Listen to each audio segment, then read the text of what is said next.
Hello, Bachapati. Welcome back in the quantum classes, the finest, easiest and savvy way to learn the concept of physics. Bachapati, in this lecture, we will going to discuss about electric current. अच्छा, electric current बोल रहा हूँ, इसका मतलब यही नहीं कि मैं आपको बताऊंगा कि इलेक्ट्रिक करंट कैसे प्रोड्यूस होता है. बच्चे but in previous classes we have already discussed about कि इलेक्ट्रिक करंट कैसे बनता है, प्रोड्यूस होता है कैसे कोई करंट.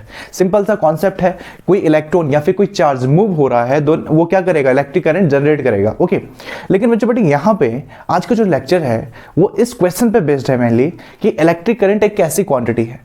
ये एक स्केलर क्वांटिटी है कि वेक्टर, ये एक अदिश राशि है या सदिश राशि. बच्चा आप ही में से एक किसी बच्चे का मैसेज आया था हमारे इंस्टाग्राम पे, वहां पे उन्होंने क्वेश्चन पूछा था कि भैया इस पे बहुत कंफ्यूजन है कि इलेक्ट्रिक करंट एक स्केलर क्वांटिटी की वेक्टर. बुक के अकॉर्डिंग तो स्केलर क्वांटिटी है, लेकिन बहुत सारी कंफ्यूजन है दिमाग में, ये स्केलर क्वांटिटी हुआ कैसे. तो बच्चे आप में से मैं उम्मीद करता हूँ, आई होप कि आप में से मैक्सिमम लोगों को पता होगा कि इलेक्ट्रिक करंट एक स्केलर क्वांटिटी है, ना कि एक वेक्टर क्वांटिटी. तो कंफ्यूजन है क्यों बच्चा, स्केलर और वेक्टर हमें तो सिंपल है ना, हमने 9th 10th 11th and now 12th पता है क्या होता है वेक्टर, क्या होता है स्केलर, हमें अच्छे से पता है. किसी भी फिजिकल टर्म में अगर मैग्नीट्यूड और डायरेक्शन दोनों हैं, परिमाण और दिशा दोनों हैं, तो वो वेक्टर क्वांटिटी हुआ. और अगर मैग्नीट्यूड और डायरेक्शन दोनों नहीं है, मतलब कोई एक चीज़ है और दूसरा नहीं है, सपोज किसी चीज़ में मैग्नीट्यूड है डायरेक्शन नहीं है, या फिर डायरेक्शन है मैग्नीट्यूड नहीं है, देन बच्चा पार्टी वो कौन सी क्वांटिटी होती है, वो स्केलर क्वांटिटी हो जाती है, अदिश राशि हो जाती है बच्चा पार्टी. लेकिन यहाँ पे कंफ्यूजन आ क्यों रहा है, ठीक है. पहली बात तो हमें इस लेक्चर को समझने के लिए ना उस कंफ्यूजन को समझना पड़ेगा. समझते हैं. ओके, आप ऐसा समझो कि एक इलेक्ट्रिक करंट आ रही है, किसी सर्किट में इलेक्ट्रिक करंट आ रही है और वो आगे जाके डिवाइड हो जाती है दो पार्ट में. ऐसे तो बहुत सारे क्वेश्चन हमने डील किया ना, आगे जाके दो पार्ट्स में डिवाइड हो जाती हैं, ऊपर जाता है नीचे जाता है बच्चा पटी. सपोज बच्चा पटी जो ऊपर की तरफ जा रहा है, मैं पॉइंट के नाम देता हूँ, सपोज ये पॉइंट ए है, ये पॉइंट बी है और ये पॉइंट कुछ नाम देता हूँ ओ है, ओ से चला आ रहा है कोई करंट आई. ओके, और ये पार्ट डिवाइड हो गया, I1 गया ऊपर, I2 आया नीचे, I1 ऊपर गया, I2 नीचे आ गया. I1 की वैल्यू मान लो सपोज बच्चा पार्टी ये हो गया 5 एम्पियर, I2 की वैल्यू सपोज बच्चा पार्टी मान लो 3 एम्पियर. तो टोटल करंट क्या होगा. आप बोलोगे भैया आप क्या बच्चों वाला क्वेश्चन पूछ रहे हैं, तो हमें पता ही है टोटल करंट क्या होगा. ऑब्वियस सी बात है, 5 + 3 करके टोटल करंट कितना होगा बच्चा पार्टी, यहाँ पे 8 एम्पियर होगा. ओके, अच्छा इसी चीज को मैं ऐसे देख रहा हूँ, आप ऐसा मत सोचना कि भैया क्या बच्चों वाला क्वेश्चन पूछे. देखना अब कंफ्यूजन कहाँ से आएगा. देखो सपोज यही चीज ऐसे में ऊपर I1 जा रहा है, नीचे I2 जा रहा है और इधर से बच्चा पार्टी आ रहा है हमारे पास I जो करंट है. इधर पर हमने सपोज ये O पॉइंट इधर लिया है, इस बार A पॉइंट इधर लिया है, B पॉइंट इधर लिया. आप देख सकते हो ना 3 डायमेंशनल है, तीनों 90 डिग्री के एंगल पर हैं, A B एंड C. ठीक है, तीनों 90 डिग्री एंगल पर है. अगेन वही बच्चा party, I1 5 ampere, I2 3 ampere.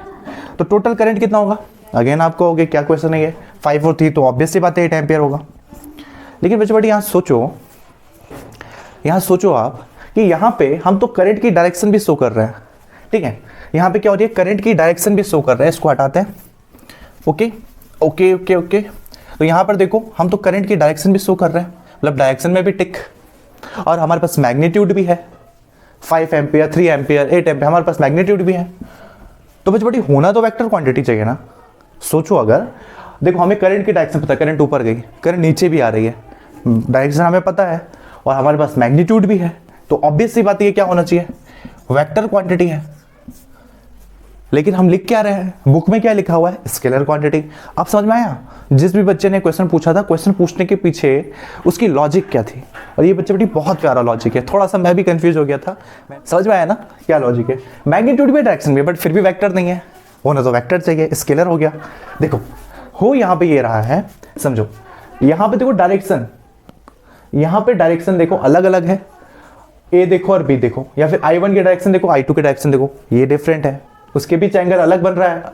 और बच्चे बेटी ये शर्त है देखो, अगर 5 एम्पियर नीचे 3 एम्पियर इधर, देन बच्चे बेटी देखो डायरेक्शन अलग अलग है, इसका एंगल 90 डिग्री पे बन रहा है, इसका एंगल 90 डिग्री से कम एंगल पे बन रहा है. तो यहाँ से हम क्या समझ सकते हैं, तो यहाँ से बच्चे बेटी समझ ये सकते हैं ना कि भले ही इलेक्ट्रिक करंट में डायरेक्शन भी हमें दिख रहा है और मैग्नीट्यूड भी दिख रहा है, लेकिन बच्चे बेटी उसके डायरेक्शन से कोई फर्क नहीं पड़ने वाला है. डायरेक्शन से उसकी टोटल वैल्यू में कोई फर्क नहीं पड़ता. भले लिखा हुआ है, हम डायरेक्शन को भले ही इस एरो के साइन से शो कर रहे हैं, लेकिन उसको कोई फर्क नहीं पड़ता है बच्चे. डायरेक्शन है मैग्नीट्यूड है तो आप मैग्नीट्यूड से मतलब रखो, डायरेक्शंस का यहाँ पे कोई भी मतलब नहीं बनता है। ओके, तो यहाँ से इलेक्ट्रिक करंट का क्वेश्चन भी यहीं से उठा था और आंसर भी इसी में छुपा हुआ था। अगर आप सोचो क्वेश्चन हमने क्या, बच्चे को क्या कंफ्यूजन थी कि भैया इसमें हमारा मैग्नीट्यूड भी और डायरेक्शन भी वेक्टर होना चाहिए, लेकिन बच्चे बड़ी जो डायरेक्शन है ना, जो डायरेक्शन है आप देख सकते हो यहाँ डायरेक्शन डिफरेंट है, यहाँ डिफरेंट है, लेकिन वैल्यू फिर भी 8 एम्पियर आ रही है। ठीक है, एंगल देखो, थीटा देखो चेंज हो रहा है, यहाँ पे आप थीटा देखोगे अलग है इन दोनों के बीच का एंगल ए और बी का, और यहाँ देखो ए बी का एंगल अलग है, आंसर फिर भी सेम आ रहा है। इसका मतलब बच्चे क्या है ना कि इसमें हमें दिखता तो दोनों ही है, थीटा भी दिख रहा है, एंगल भी दिख रहा है और मैग्नीट्यूड भी दिख रहा है, लेकिन बच्चे पार्टी इसमें एंगल का कोई काम नहीं रह जाता है करंट में। आई होप बच्चे पार्टी आप समझोगे, नहीं समझ रहे हैं कुछ प्रैक्टिकल वे में मैं आपको समझाता हूँ। सबसे सिंपल एग्जाम्पल ये है, ठीक है, ये वायर है, वैसे तो मोबाइल का चार्जर अडेप्टर है, ये वायर है, आप वायर ही तो है एक्चुअल में। तो अगर बच्चे पार्टी ये वायर में सपोज ये वायर है और इसमें सपोज मान लेते हैं 10 एम्पेयर की करंट फ्लो हो रही है, इसमें 10 एम्पेयर की करंट गई लेफ्ट टू राइट या राइट टू लेफ्ट, जहाँ की पोटेंशियल ज़्यादा उस तरफ जाएगी।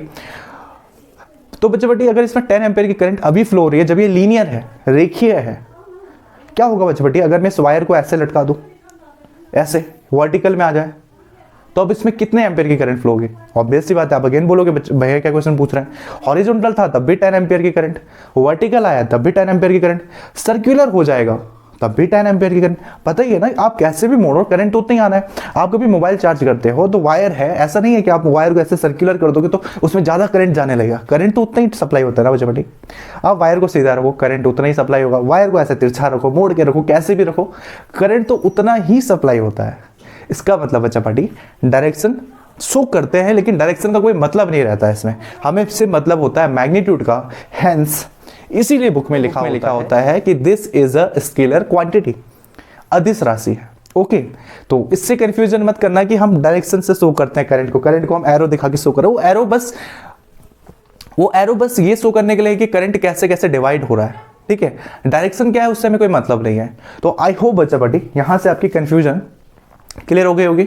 आप जो भी बच्चे लोग कंफ्यूजन थे और जिसका कंफ्यूजन नहीं भी था उसका भी थोड़ा बहुत कंफ्यूजन कुछ समय के लिए आया होगा, देन आई थिंक क्लियर हो गया होगा बच्चा पार्टी कि ये एक स्केलर क्वांटिटी है। क्यों है? दिखने में तो मैग्नीट्यूड तो ऑब्वियस सी बात है हमारे पास होता है, लेकिन हम जब इसको शो करते हैं तो एरो से शो करते तो हमारे दिमाग में आता है कि डायरेक्शन है। ठीक है, लेकिन बच्चा पार्टी वहां पे उस डायरेक्शन का कोई काम नहीं है। वो डायरेक्शन आप डिफरेंट भी कर दो ना, फिर भी मैग्नीट्यूड जो टोटल आपकी करंट आएगी किसी सर्किट में उतना ही आएगा।